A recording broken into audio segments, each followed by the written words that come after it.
We are going to read a story called Sit In, How Four Friends Stood Up by Sitting Down by Andrea Davis Pinkney. What is it called again? Sit In. What's sit in? Like you sit in a car? I don't know, we'll have to read it and find out. We must meet hate with love. These were Dr. Martin Luther King Jr.'s words that got them started. Four hungry friends, eager to eat. Each took a seat at the Woolworth's lunch counter in Greensboro, North Carolina. David, Joseph, Franklin, and Azelle sat quiet and still, with hearts full of hope, with Dr. King's words strong and close. They were college students with a plan. It was February 1st, 1960. 1965. No, Martin Luther King Jr. They didn't need menus. Their order was simple. A donut and coffee, with the cream on the side. Woolworth's was busy, so the friends waited, patiently, silently, without a fuss.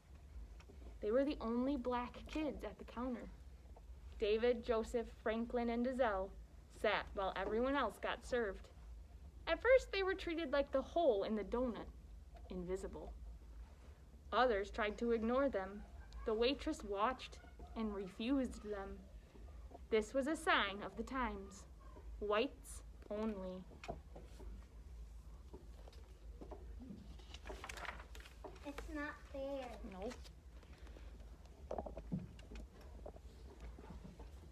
This was the law's recipe for segregation. Its instructions were easy to follow. Do not combine white people with black people. Segregation was a bitter mix. Now it was the friends' turn to ignore and refuse. They ignored the law and refused to leave until they were served. Those kids had a recipe too.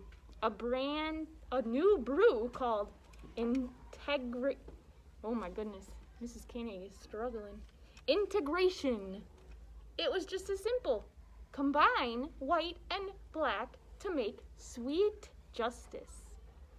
For them, integration was better than any chef's special.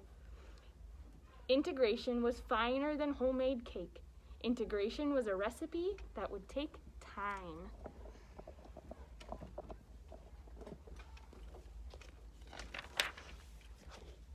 So, David, Joseph, Franklin, and Azelle sat quiet and still, with hearts full of hope, with Dr. King's words strong and close. Be loving enough to absorb evil. They sat straight and proud and waited and wanted a donut and coffee with some cream on the side. After sitting and waiting and wanting, a police officer came. But the four friends wouldn't leave. Look at I made a bee. The police officer didn't know what to do. The students were doing nothing wrong. No crime in sitting. No harm in being quiet. No danger in looking hungry. The officer left the lunch counter without doing anything. The Woolworth's man turned off the lights. He announced, "Woolworth is closed." So the customers left, including the four friends who went home to dinner, where they were served first.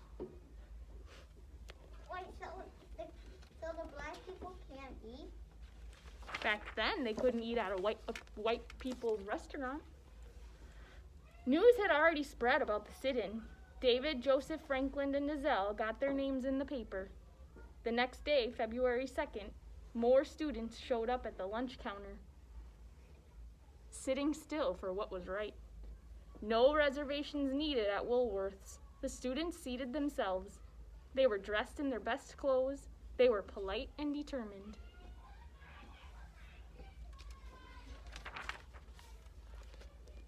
No guesswork for the waitress. The young people knew the menu by heart. They ordered. No food came. So they sat in silence and waited and wanted. a donut and coffee with the cream on the side. The waitress reminded them, whites only. But those kids wouldn't budge. They didn't move until they were served. They refused. All they wanted was some food, a donut and coffee with cream on the side. One chair, Scarlett.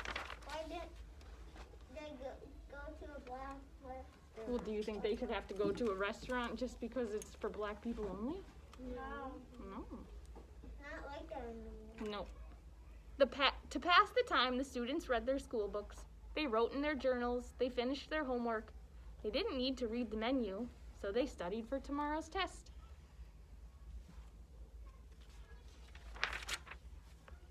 What had started in Greensboro spread faster than a grease fire. There were lunch counter protests in Hampton, Virginia, Nashville, Tennessee, Montgomery, Alabama, Atlanta, Georgia, and many other. Martin King Jr. was born. You're right. And many other southern towns. If lunch counters could go from white only to all are welcome, if segregation could turn into integration, if Its whole class is white. if black people and white people could break bread together, everyone would pass the test. Everyone would score high, A+ with that coffee and cream on the side.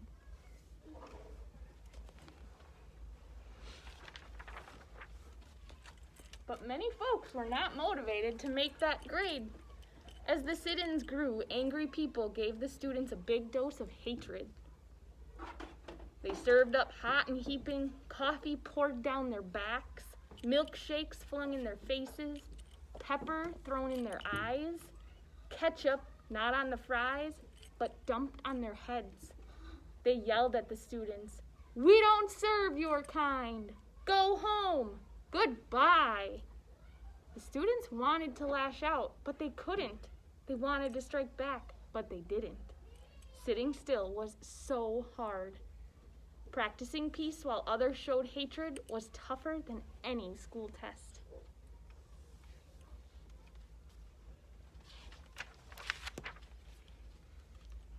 Now there were some news cameras filming the sit-ins, and viewers at home watching it on TV. The students were more determined than ever to show the world the true meaning of peace. So they sat in silence, with hearts full of hope, with Dr.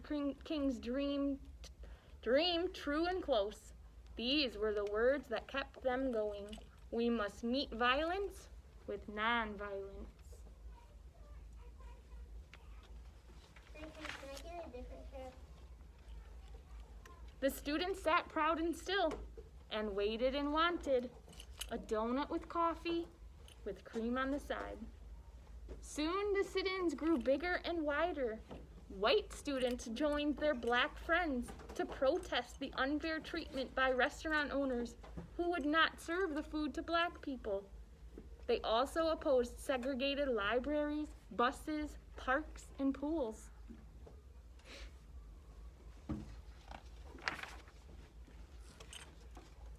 With so many students gathered, people got scared there would be fighting.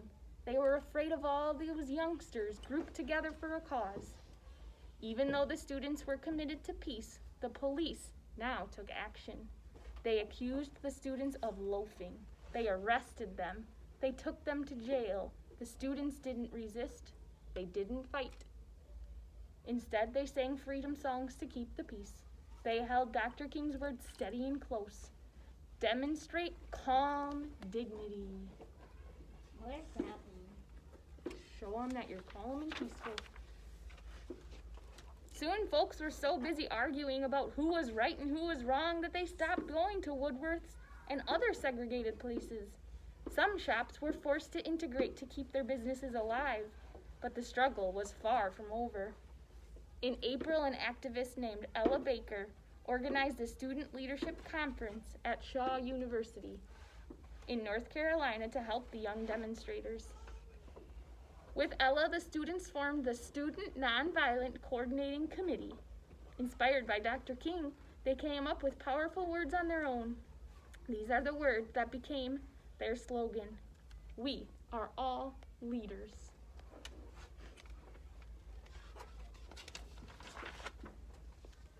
When President John F. Kennedy got a taste of the integration, he didn't sit in, he stepped in.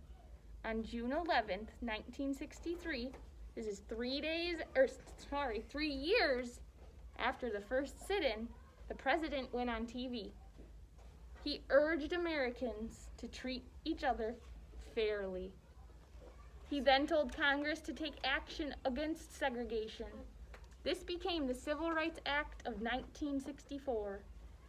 On July 2nd, 1964, President Lyndon Johnson made the act a law.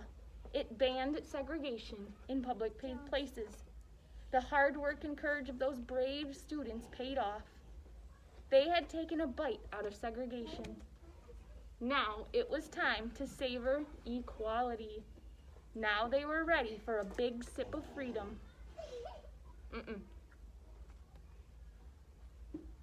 Their order was simple: a double dose of peace with nonviolence on top. Hold the hate, leave off the injustice. Now the students had the right recipe for integration. The steps were easy to follow. Start with love, add conviction. You need to sit down. There's no reason that you need hand sanitizer right now. Season with hope, extra faith to flavor.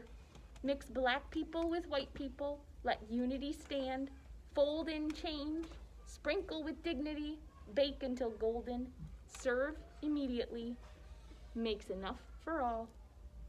After weeks of sitting when their backsides ached, after months of being still when their feet fell asleep, after years of praying for laws to change, when they were so hungry for equality, the young people finally got what they ordered. It was worth the wait. It was served to them exactly how they wanted. Well done.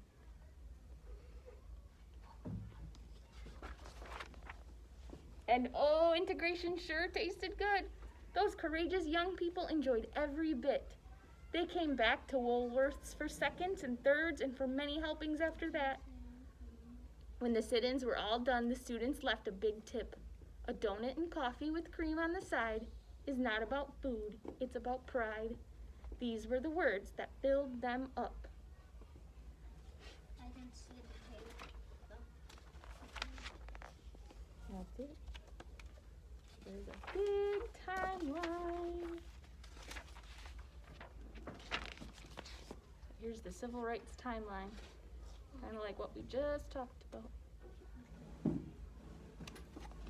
So they speak with Martin Luther.